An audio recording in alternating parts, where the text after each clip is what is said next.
Hi,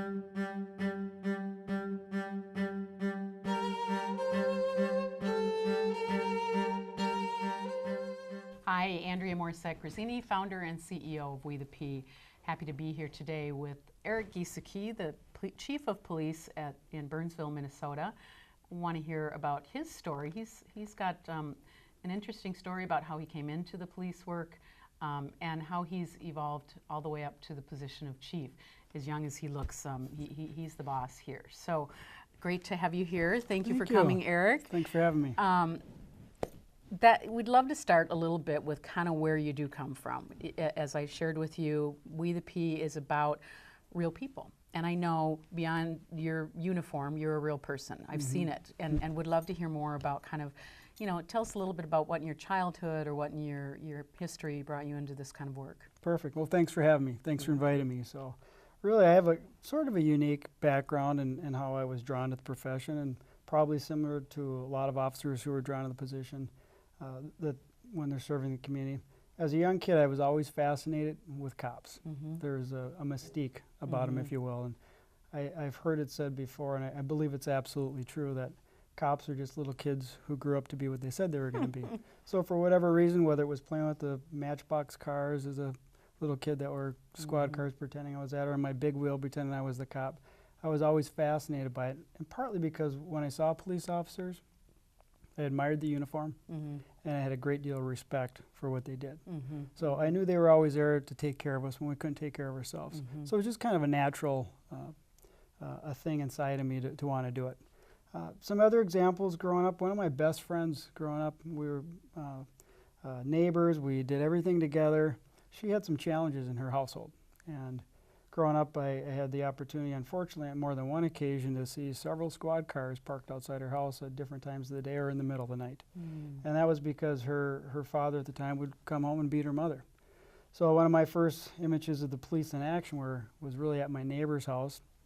Middle of the night, young kid, I'm probably 8 or 9 years old, and I remember hearing commotion and looking out the window, and there's a line, a parade of squad cars, and they're literally carrying her dad out of the house.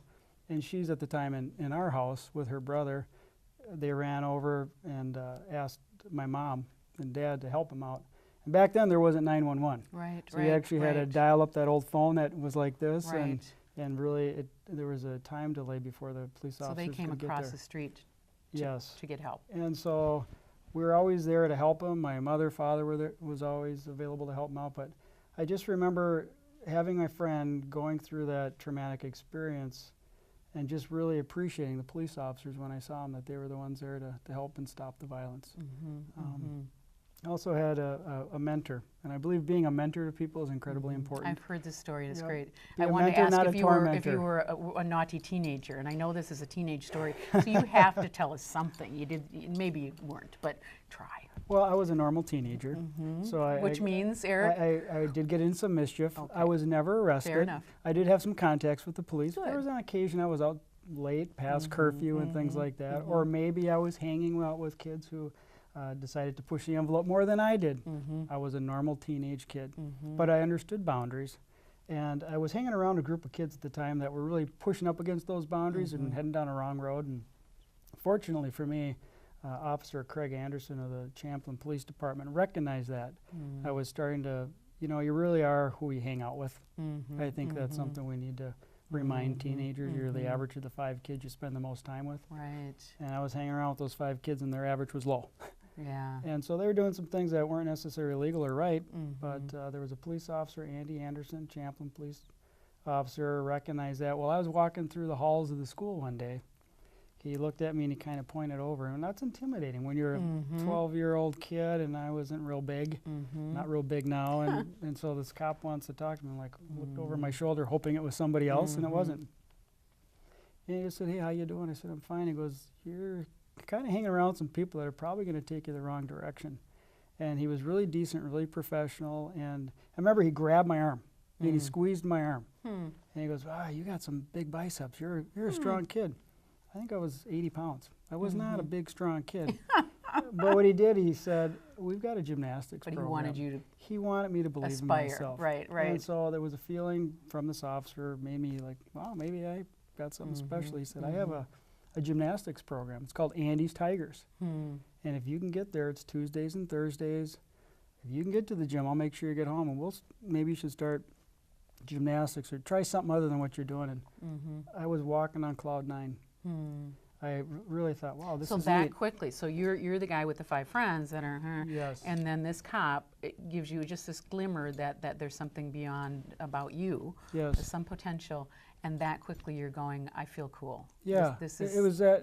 was it a as sense of simple hope as kind of even? Yeah, it was like, it was this is like good. somebody believes in me. Right, right. Wow, they see some potential. It was Mhm. as basic and as simple as that sounds. That Mhm. really made a difference. That's why I support our police Mm. officers being out there. Mhm. As a result of that, you bet, I went to his gymnastics program, and luckily I was successful in it and spent my time in the gym and not on the streets. Yeah, yeah. And was fortunate enough to land a scholarship at University of Wisconsin-Madison, competed there for 4 years. So it became my life. Mhm. And it was really based on a simple contact. Mhm. One cop Just saying, hey, that.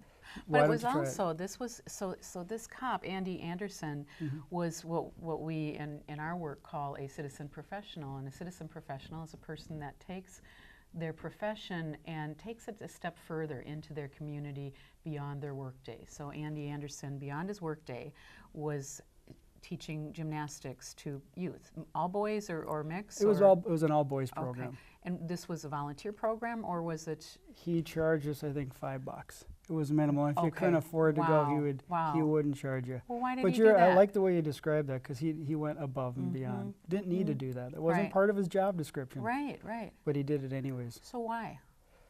Cares about kids. I think he recognized making connections with people in school at an early age in a positive way can really steer people in a different direction. And I didn't realize this until years later, because I always thought he was the school cop. When in Yeah, reality, when you said that, that's what you think. he wasn't. He was just a cop who worked the beat. So not only was he worked the beat in that area. Yes. Okay. And he also knew when the classes changed, when he'd have the highest visibility.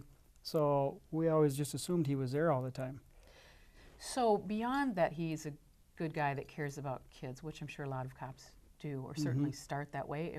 They might have their moments where kids are really driving them crazy in their work, if not their own kids. We've talked about teenagers and raising children, but my guess is that was a big part of it, and yet there was also this pragmatism about it. So he comes into the school during breaks, knowing that these are the students that are going to filter out of the school at 3 o'clock and potentially cause trouble. So there's some wisdom in his, just even though that's not his beat, showing up and being present there. Yep, and he always scheduled practices right after school. Yeah. So Yeah. I wish.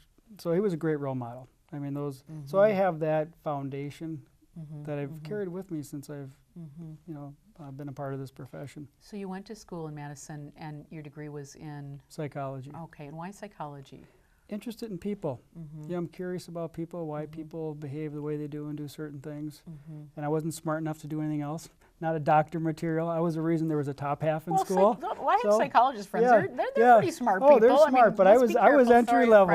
I was entry level. I thought, no, this is fascinating, and I never went out to the PhD level or anything like that. But just fascinated to understand why we do what we do, and I don't think we still understand that completely. Isn't that amazing? But it is fascinating. So you, of course, this was in college, and although you're not terribly old because you're about my age, we're not old, and yet that was a few years ago. What did you learn about the psychology of people in college that you see played out in your work?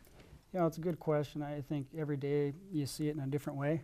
It's hard to summarize it in a very short, brief discussion here, but it's amazing the wonderful things people can do. We see some people do just amazing, wonderful things. They stop to help citizens, they stop to help police officers.